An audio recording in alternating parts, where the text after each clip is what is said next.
Amy, let me tell you about a magical place that is so exactly designed to be enclosed space, year-round fun for the whole family that I bet you already know what I'm going to say before I even say the name. Let's say it together on 3. 1, 2, 3.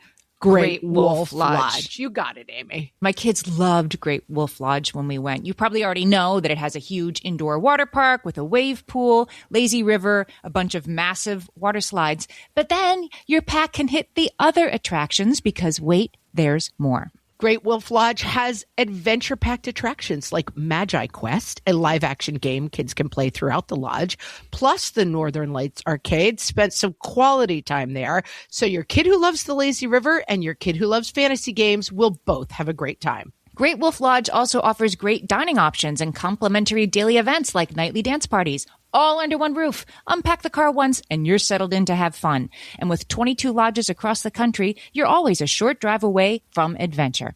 We've both had such great times at Great Wolf Lodge, so bring your pack together at a lodge near you. Learn more at greatwolf.com and strengthen the pack.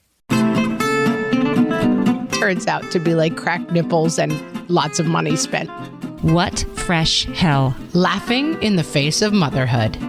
Somebody picking up the pacifier from the ground? With Margaret Abels and Amy Wilson. Yeah, you could have good days and bad days on the same day. A podcast that solves today's parenting dilemmas so you don't have to. Somebody else is more important.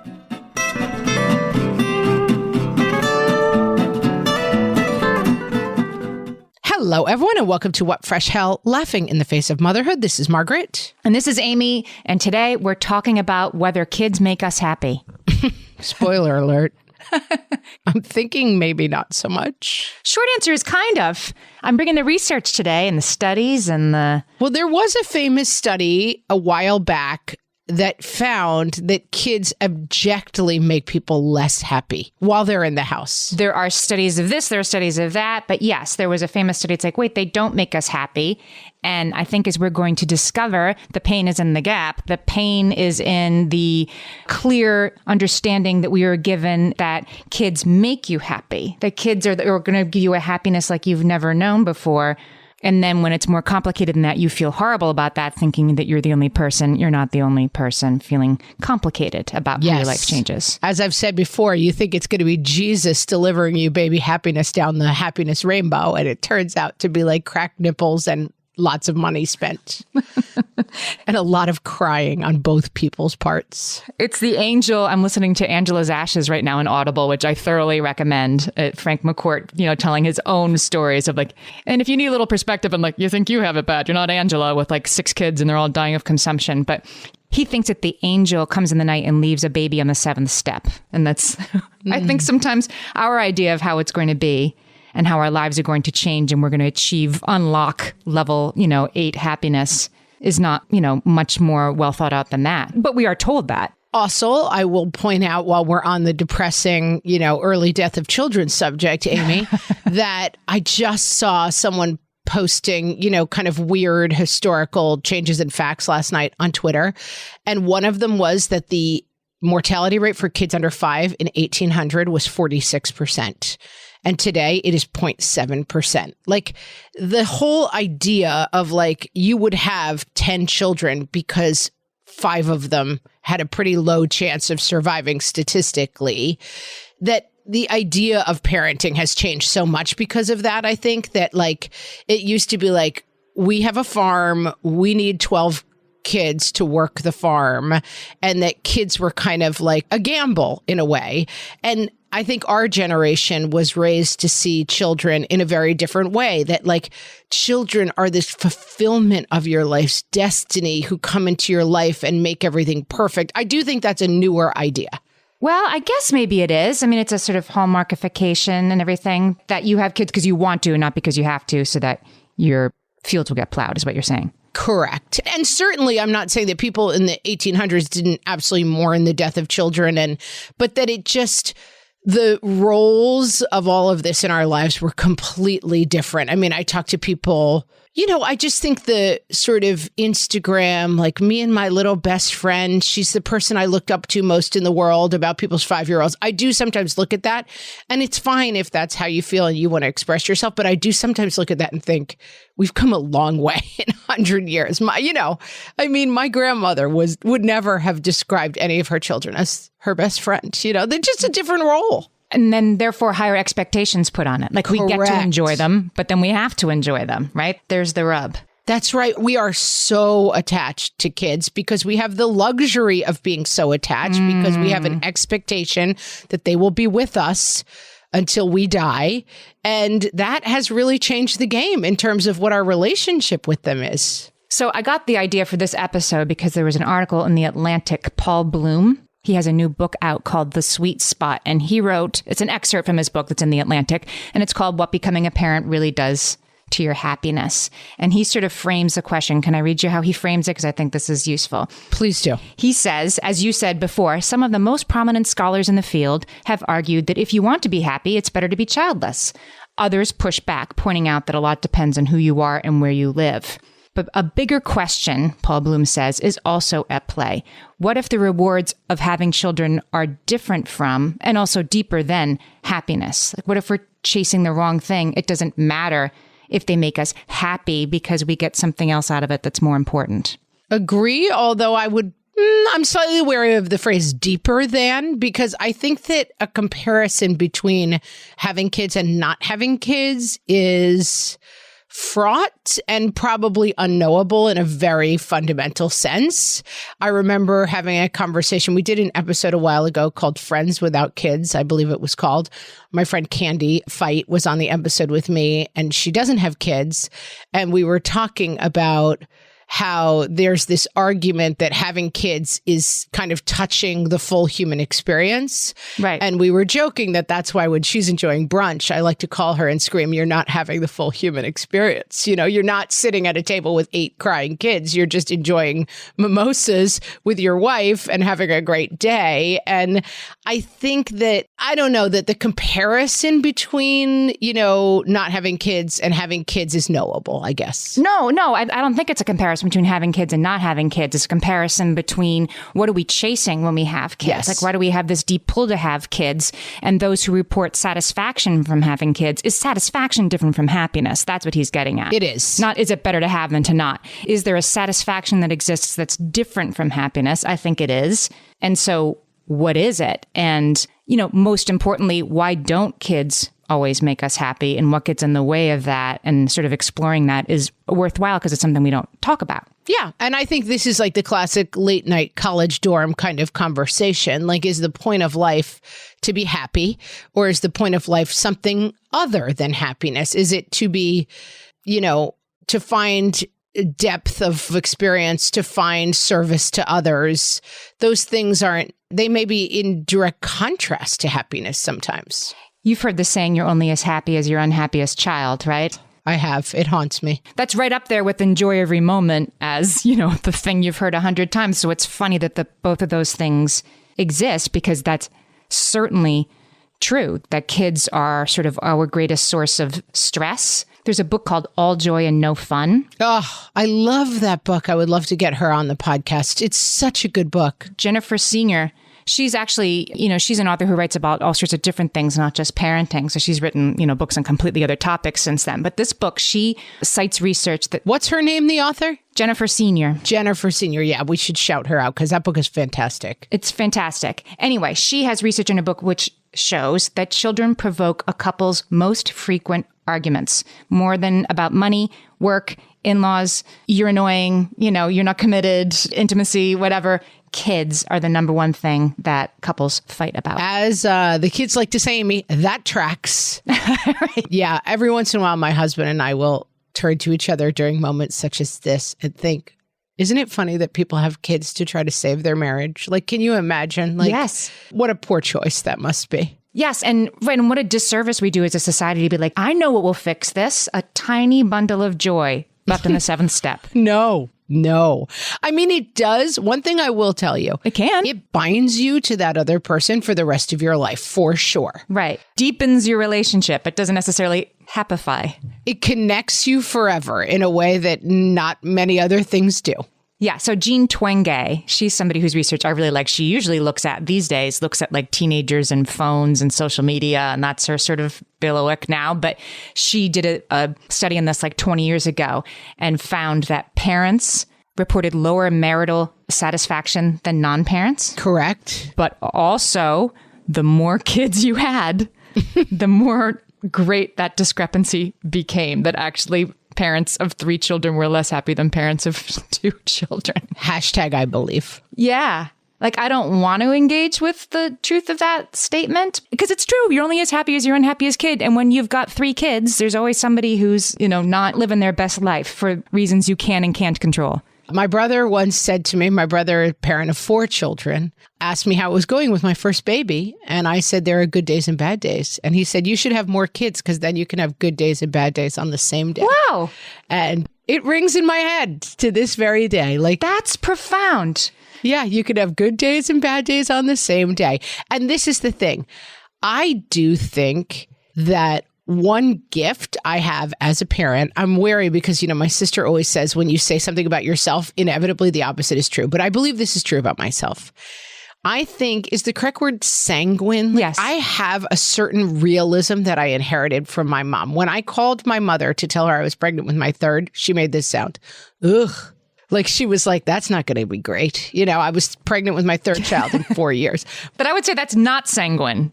That reaction is not sanguine. Well, sanguine means what? That you're like... It means like, oh, it'll be fine. Like, okay, that's good. Yeah. Happy-go-lucky. But it leads to a certain sanguineness. Now I'm really butchering the word. A sanguinity? Sanguinous. Because I feel like my mother did not imbue me at all with a sense of like, Jesus brings the angel baby down the rainbow to make you happy. My mom was very like, she had a big career. She had kids in her 30s. And she was kind of like, yeah, those kids are kind of a pain. And then they got older and my mom and I had a great relationship and she was an awesome parent. But she was very, what's the word I'm looking for, Amy? Like, she was clear-eyed. She was clear-eyed, very clear-eyed about it. And I feel like that was a gift to have, that I did not have an expectation. I mean, she really was like, I was 37 when I started having kids. I was pregnant again at 40 with my 3rd.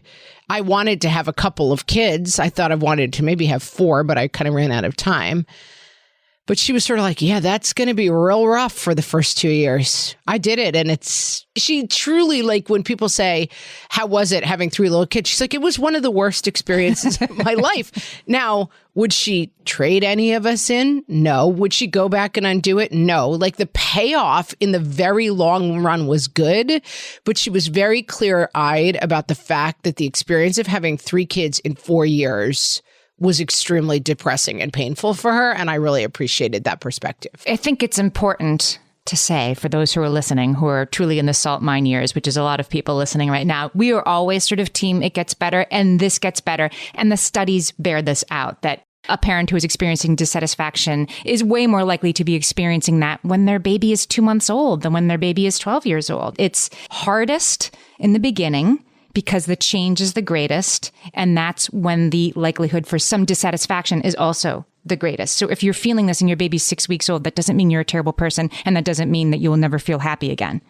That's what I'm saying about my mom's perspective. That was such a gift to me. I didn't feel like a terrible person. I was like, oh, here it is. The thing I've been primed to expect, which is that this kind of stinks. And that's okay. It's totally okay for it to stink.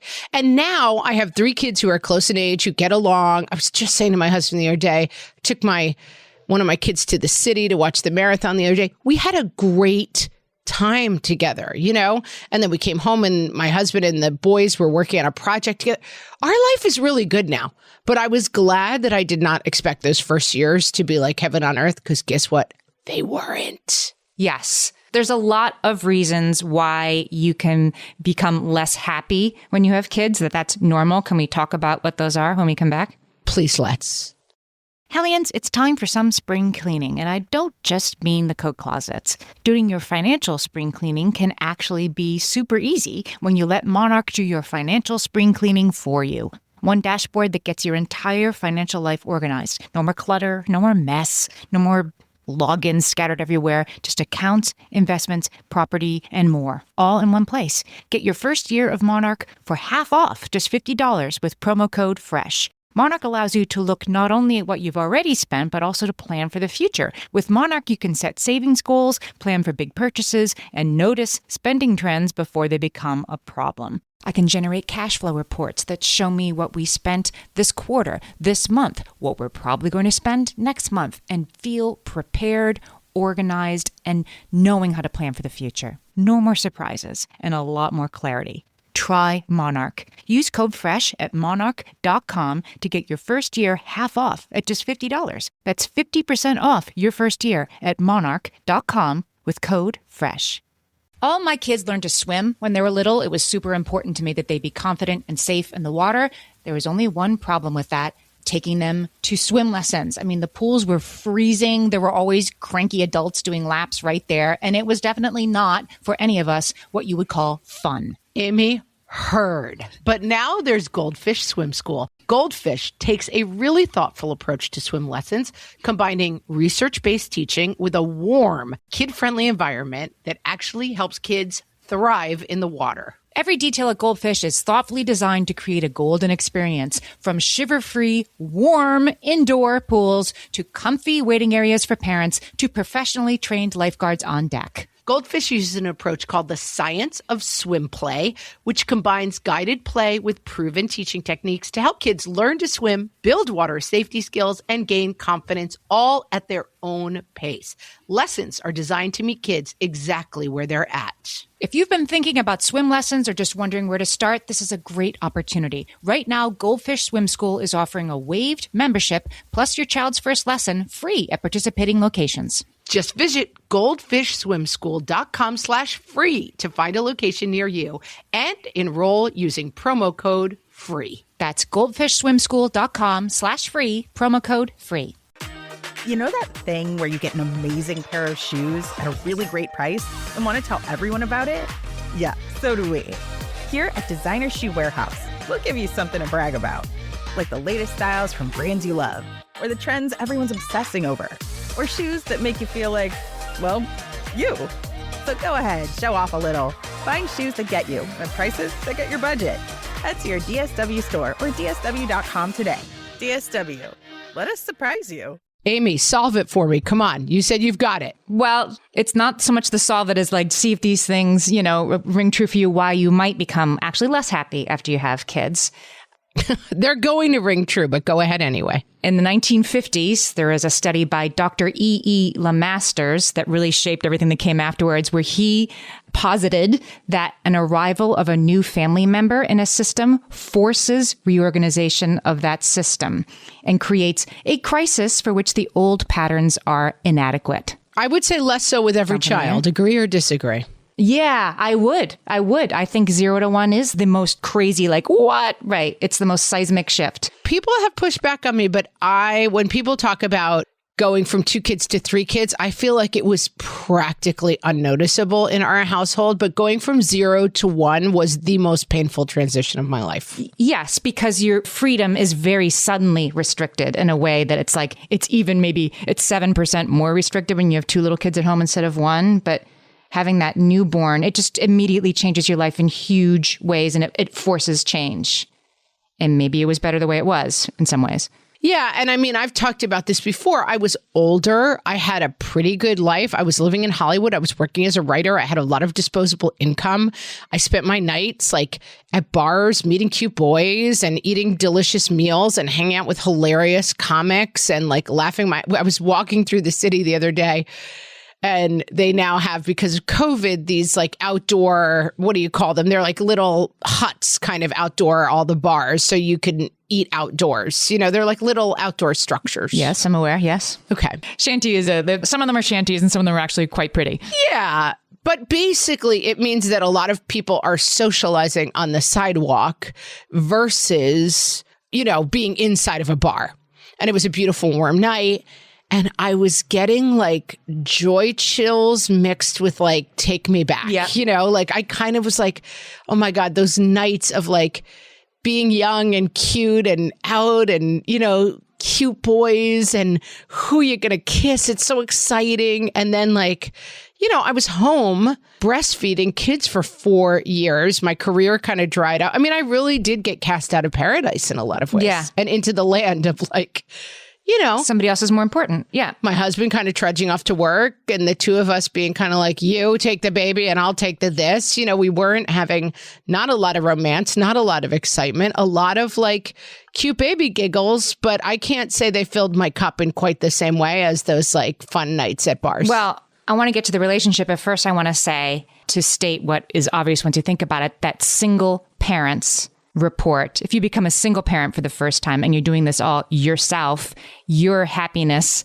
when your child is very young is even more likely to take a hit because of the huge change and reorganization that this has caused in your life, lack of freedom, financial strain, all those things. And isolation, because I don't know that I would have guessed that correctly, because I feel like the marital discord is kind of a big part of what makes you unhappy. But I guess the isolation and the aloneness and the uphill battle of it is hard. Or my spouse doesn't do enough to help with the baby. Oh, you have somebody who ever helps with the baby 1%? Must be nice. That's shocking. Yeah. And fun for you. Yes. But in a 2-parent household, that the arrival of a child can exacerbate some patterns of inequality. You've noticed that, Amy, have you? Some say that those patterns of inequality can be exacerbated. And of course, they're exacerbated by women have breasts. If you're breastfeeding, that's being forced, biologically on you. But there are secondary consequences to that. Yeah. I also think there are seasons in life, and that I have found seasonal change difficult writ large and in metaphorical terms. That giving up myself, who was wearing cool clothes and going out and being fun, and this is a different season to be the mom. And I still find that challenging and difficult on a lot of different levels, but there is a part, as you say, the pain being in the gap, that accepting the joy of this role seems to me to be the most key part of this, because I don't want to leave people with the impression of I had a good life and then I had children and ruined it. Right. I will say that there are many ways in which the calmness and the settledness and the knowing what's nextness of my life are much better for me. My mental health feels to me 1,000 times stronger than it was when I was that young, fun person. There's a lot that if I had to be am I happier now or then? I think I would say I'm happier now. Oh, yeah, I would too. But we've come a long way, right? Since, diapers everywhere. And I was happy then. Believe me, I had days when I wanted to throw things, and there were days when I was, there was both. But it isn't 100% all the time. I wasn't happy then. I was excited sometimes. I was delighted sometimes. I was many things, but I definitely wasn't happy. I've told the story before of going to visit the house where I had my kids in Los Angeles after being away for several years and thinking that I was going up to have the experience of misty watercolored memories. And I walked up to the front door, and the feeling that washed over me was terror, Shawshank level. I cannot believe. I mean, it was this 800 square foot house, and just, I did not have the feeling looking back on it of oh, the good old days. I was wow, those were bad old days, and I'm really glad they're done. So the dip in happiness is most pronounced in mothers of small kids, much more pronounced than mothers of older kids. And it's more pronounced than in men. In the studies that have been done, and I'll link to them in the show notes for this article, the happiness dip effect remains smaller in males across the ages of their children. And for women, it's pretty marked when the baby is very young, and then it kind of bounces back. But there were two things, to go back to something you said before, there were two things that seem to help the happiness of women with very young children. Okay, you should have told me then, but let's hit me now. Well, they were both around expectations. You said something about you were prepared because you had proper expectations. There was a study in 2016, California State University. It found, the first one's a little sad and the second one is happy. Mothers with lower expectation about how the division of labor would go after the baby was born had greater relationship satisfaction 3 months postpartum. If they were very realistic and had low expectations of how it was going to go for them and how much they were going to have to take on, they were happier afterwards than if they had high expectations. That's the sad one? That's a little sad, 'cause it's like, as long as you have low expectations, you won't be too sad when those low expectations are met. Let's switch the words for realistic expectations. I feel like my husband and I had I had a writing career that was dead in the water when I got pregnant. And I kind of made the deal with my husband. Okay, I don't care if you love or hate your job, you're staying at it and working. And that may be you may like it, you may be miserable, but like that's your garden to tend. And I'm going to be home with the kids, and that's my garden to tend. And some days I'll get to go to the zoo with my friend and have a beer in the afternoon, and that'll be fun. And some days your job will stink, but you'll get away from the kids. Like I do feel like we had very realistic expectations about what it was going to look like. Yeah. And to shine a spotlight just for a second on the working parent, if there's one parent in the household who works, there are stresses that come with the baby being born, financial stresses. Everybody feels them. And the working parent, the parent who's bringing home the paycheck, if only one parent is, there's stresses involved in that. And being able to provide that I don't want to ignore. For sure. And I think it can look, certainly there were days where my husband came home and the house was a mess. And I was like, we're ordering Chinese food for dinner. And I'm sure that it looked to him like I had been kind of sitting around and watching Law and Order marathons all day, which I might have been doing, honestly. But the kids were there. They were there somewhere. The kids were alive, and that was my job done. Well, go back to the other thing that made actually new mothers happier in studies. So if the first one was having realistic expectations about how the postnatal division of labor was going to go, the second one was getting more help than they expected.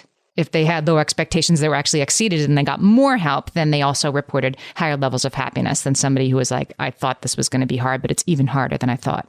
You mean help from their spouse or just help from randos? It didn't say, but let's just say, yes, randos. Just a person knocking on the door. Somebody picking up the pacifier from the ground. Yes, I think spouses is the understood thing. Or, neighbors, whatever. Somebody for whom the lift was a little bit less than they had feared. Of course. I literally, at some point when I was living in LA, I was sitting on my stoop with the kids, just hating life. And a woman was standing outside of my house waiting to pick her kid up from the high school across the street. And she was like, hey, I'm really good with kids. And I was like, great, what's your phone number? And she started helping me with my kids. And it was a total rando who helped me with my kids. It was Mary Poppins. Yeah, we're still friends to this day. And her kids are now all grown, but her kids were high schoolers. They babysat. She helped me with all sorts of different stuff. It takes a village.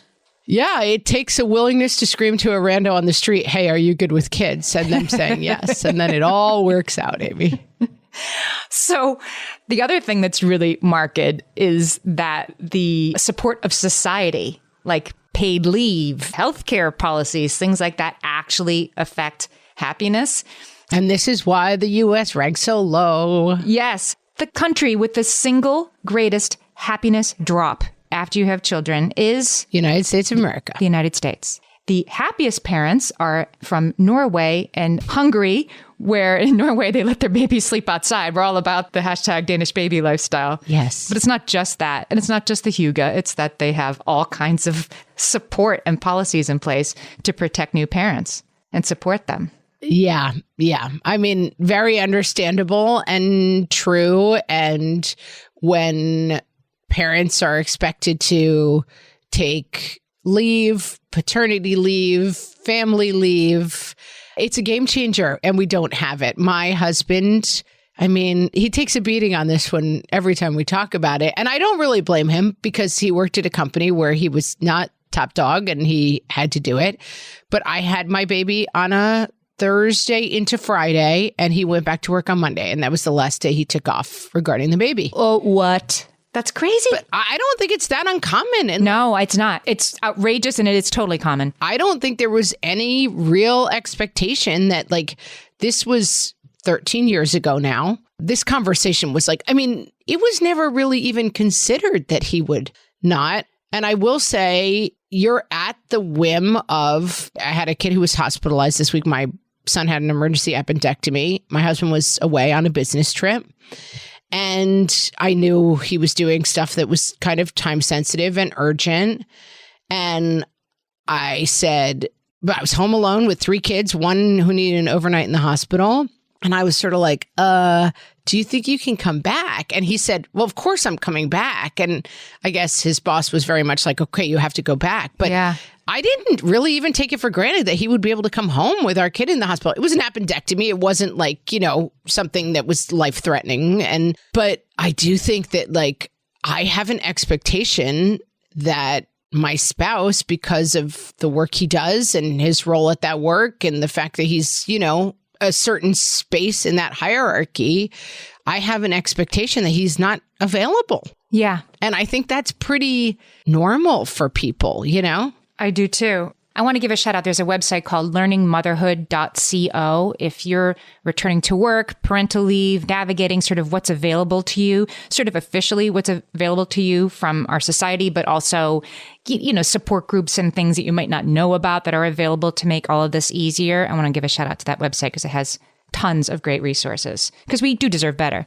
Yeah. And I want to say that, like, as I'm reflecting that these were our realities, I hope going forward that they're not the realities for everybody. I am pro paid parental leave. I think people should have more flexible work schedules. And I really think post-pandemic, we've learned some lessons about how we can work more flexibly and not just like punching the clock 40 to 60 hours a week. And I hope that that is part of our future. And parental leave for dads too, not just moms. Let's move beyond, right? That's what I mean. Yeah. Parental leave. For all parents. For sure. I have some other ideas about how it can get better. Let's hit them when we get back, Amy. My favorite skincare products actually feel more like self-care, like they're so nice to put on and they smell so good that I'm actually happy when I get to that part of my day. And I swear that is how I feel about Osea's anti-aging body balm. Amy, you are usually the lotions and potions queen on this podcast, but I have to say, hard agree. Osea's anti-aging body balm is a liquid silk body balm that combines the lasting hydration of a lotion with the firming power of a serum, leaving skin smoother and firmer. This body balm is clinically tested and designed to deliver visible results you can see and feel. So we've gotten to use this product for a couple of months now, and I swear I have really noticed firmer and smoother skin, like on the back of my hands. It's like getting a mini spa treatment from head to toe. Get a spring-worthy glow with clean, clinically tested skincare from Osea. And right now, we have a special discount just for our listeners. Get 10% off your first order site-wide with code FRESH at OseaMalibu.com. That's 10% off your first order with code FRESH at OSEAMalibu.com. Amy, when I'm having a good hair day, it usually makes my whole day better. And that's why on every day, I'm taking Nutrafol. Nutrafol is the #1 dermatologist-recommended hair growth supplement brand. And it's the #1 hair growth supplement brand personally used by dermatologists. Nutrafol's hair growth supplements are peer-reviewed, NSF certified for sport, and clinically tested. Nutrafol offers multiple formulas for men and women tailored to different life stages and lifestyle factors, so you get support that's actually right for you. Adding Nutrafol to your daily routine is easy. Order online, no prescription needed, with automated deliveries and free shipping to keep you on track. Let your hair be one less thing to worry about. See visibly thicker, stronger, faster-growing hair in 3 to 6 months with Nutrafol. For a limited time, Nutrafol is offering our listeners $10 off your first month subscription and free shipping when you visit Nutrafol.com and enter promo code LAUGHING. That's Nutrafol.com, spelled Nutrafol.com, promo code LAUGHING. And now, reasons kids absolutely do make us happy. From the What Fresh Hell podcast. You now have a permanent alibi for events you'd rather not attend. Your cousin's destination wedding in Guam? Yeah, you're not going to that. Hitting up an amusement park and riding 100 rides while stuffing yourself with churros without kids? A bad choice. With kids? A Saturday of solid parenting. Listen, when those kids are really fast asleep, you have to admit they're incredibly cute. 2 words, people. Tax write-offs.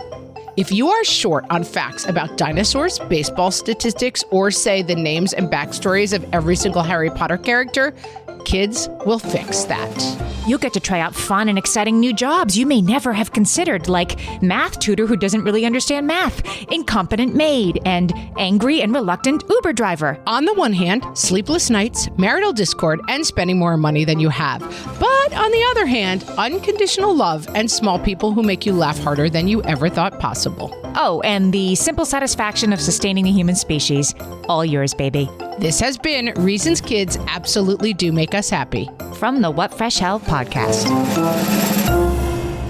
So before, when you were saying that you are, sort of sanguine or at least clear-eyed, you have your reality match your expectations, and that was of a great help to you.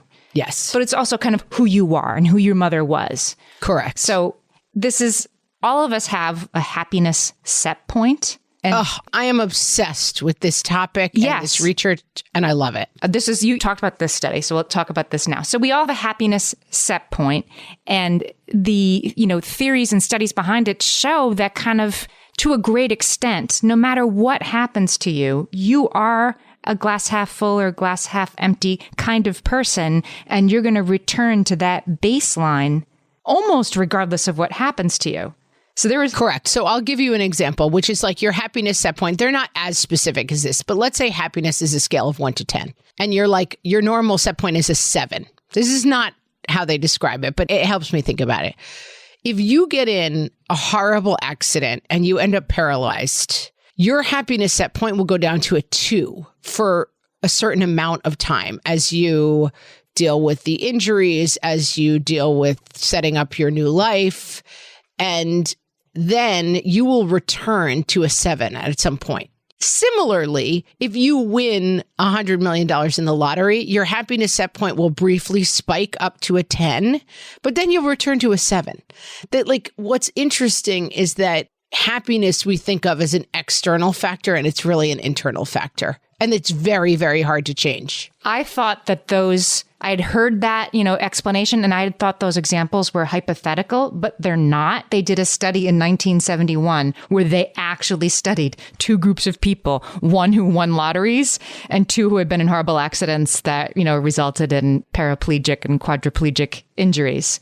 And those very extreme sounding examples are in fact the case, at least in this study, that people kind of, they kind of went back up. The cranky lottery winner was still cranky 5 years later. And there's 2 examples of things. One that raises your happiness long term, which I just engaged in. And let me tell you, I'm feeling it. Making happy plans far in advance. Yes. Our family just booked a trip to Disney World where we've never been. We're going once in our lifetime. We were supposed to go before the pandemic. And we've been kind of like, we should do it. Anyway, we just put it on the calendar, booked it, and bought the tickets. And I already feel that my overall happiness set point is higher. And one of the things that permanently lowers your happiness set point is bad commuting. So if you have a grinding commute every single day, it pulls your number down. And I guess something about the commute would be the sort of, because if you're home with an infant, you don't have a bad commute, but there is a sort of Groundhog Day, inescapable, this is how it is now feeling that really would lower your set point. Yeah. But it's temporary. This can kind of make it sound like, well, there's no point in trying to be happier because you just are who you are. And that's not necessarily true because, of course, so this was done in 1971, this study of the lottery winners and the people who were hit by cars and how they all, they are who they are. They're either happy or they're not. So since then, this theory has been sort of complicated. And there's a study that shows that you have a bunch of different factors that affect your happiness. And sometimes they can move in different directions. Like you can win the lottery and at the same time be going through a divorce, right? And those are affecting you. Or you can win the lottery and it can mess up your whole relationship with your family. I think the things that you think are going to make you happy aren't. And I'm glad you're saying this because always when I read these books, hear these studies that are like the 9 ways your Neanderthal self defines you. It's like someone just made this up. None of this is actually true. Your happiness set point is not your destiny and it can be changed. I find these things fascinating to think about, but I don't like to overlean into them because I actually don't believe in them as a principle. Well, it occurs to me that this would sort of undercut, if there is a happiness set point and it doesn't matter, then why are we worried about whether kids make us happy? Because eventually you'll come back to your set point. because one of the things that lowers your happiness set point is having children. But not permanently, according to this theory, which would be like, but eventually you'll get back to where you were. And I guess to some extent, I do kind of believe that, actually. That's true. And I think that that's what we're trying to lay in people's paths, is that the idea that children are the secret door to happiness is bonkers and completely insane. And if you believe that, and listen, I'm a person who, I've said this before, was fairly ambivalent about having children. There are people who I was ambivalent about getting married. I was ambivalent about having children. I was not the person who was like, I've had a book with pictures of my wedding dress since I was a kid. I was sort of like, take it or leave it, the whole thing. Similarly with children, I didn't have my kids' names picked out. I mean, I was always sort of like, we'll see what happens. So maybe for me, I had a different point of origin on like, I'm going to have kids and it's going to be amazing. The expectations are the problem. Yeah, my expectations were pretty low. Yeah. So too late, because almost everybody listening is a parent, so you already had your expectations, right? Yeah, sorry, guys. But it's the gap. Jean Twenge says that parents might believe that it's their fault when the transition to parenthood is difficult, rather than seeing it as something that everybody experiences. Well, and this is the flip side of like the Instagrammable life that we all live in now. Yes. What was I just listening to? Something completely random. I mean, this is how my mind works. I was listening to a true crime podcast about a family that was killed, and the contents of the kid's stomach was veggie pizza. And do you know what I thought to myself? My kids would never eat veggie pizza. And I'm like, what am I doing to myself? Like I'm listening to this like tragic story of family gone wrong. Don't find yourself in this story. Yeah. And I'm still finding a way to blame myself for bad parenting, you know? And I had to check myself before I wrecked myself, Amy, because I thought there is sort of this thing where I think I'm not doing it as well as other people. I'm not as into it as I should be. But objectively, I'm part of a happy family. My kids are cool. I'm liking it. Are we knocking it out of the park? We're not, Amy. We're not knocking it out of the park. You know, we're not speaking 10 languages. We're not playing travel sports. But are you happy? Yeah, I think we're pretty happy. So there you go, right? And travel sports might make you happy and they might not. But I think if they did make you happy, you would probably be doing them. And I just think that it's not in my DNA on some fundamental level to chase that particular boulder. I don't know. I mean, I can't imagine. I mean, as I talked about in the podcast earlier, I had a kid who was pretty good at gymnastics, and my whole inner monologue was like, oh no, what if this kid is really good at gymnastics and like I have to help him go to the Olympics? That would be my nightmare come true. And like, could he have maybe gone to the Olympics if we'd, all gotten in on it? Maybe, but that's just not who we are. And that's okay too.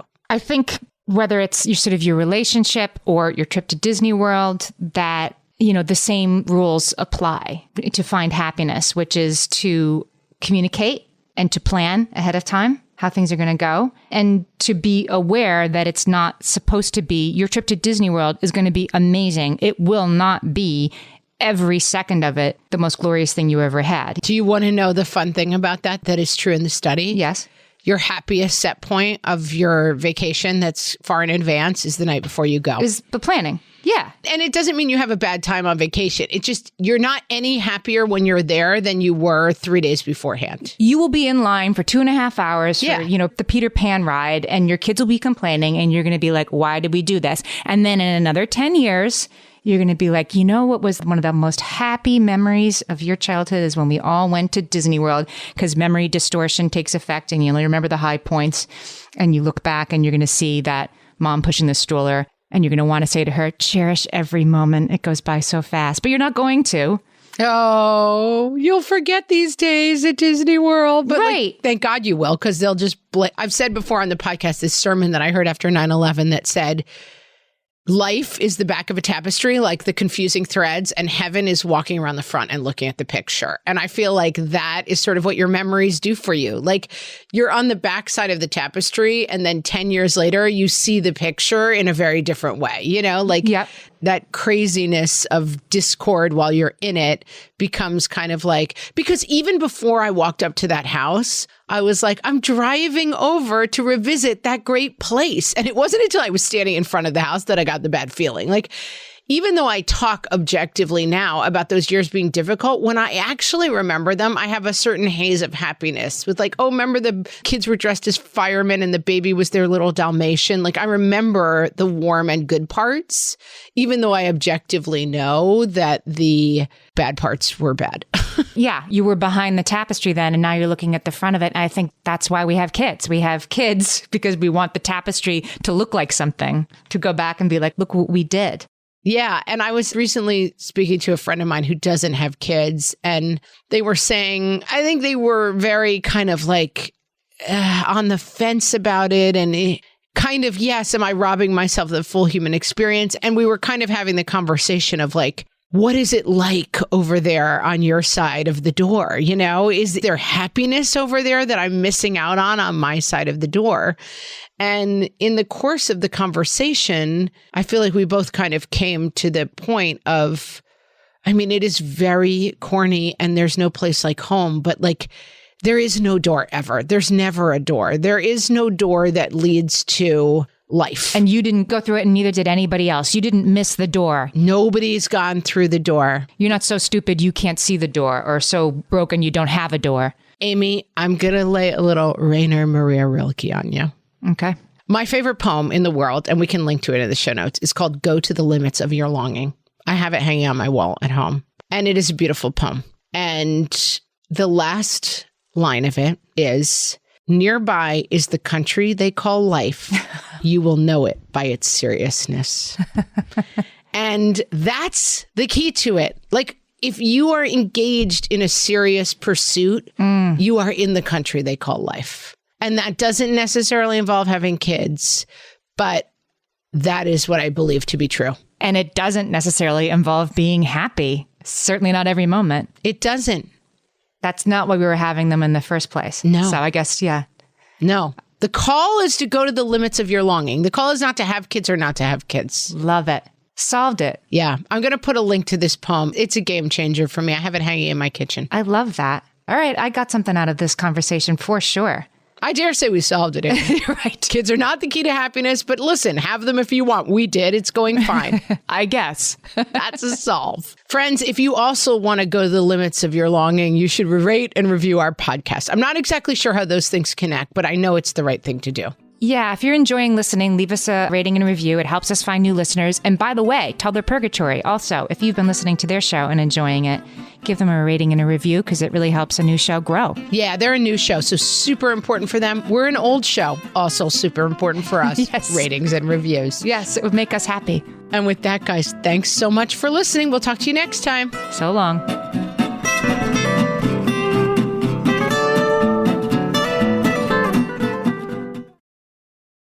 Tires matter. They're the only part of your vehicle that touches the road. Tread confidently with new tires from Tire Rack. Whether you're looking for expert recommendations or know exactly what you want, Tire Rack makes it easy. Fast, free shipping, free road hazard protection, and convenient installation options. Go to TireRack.com to see tire test results, tire ratings, and consumer reviews, and be sure to check out all the special offers. TireRack.com, the way tire buying should be.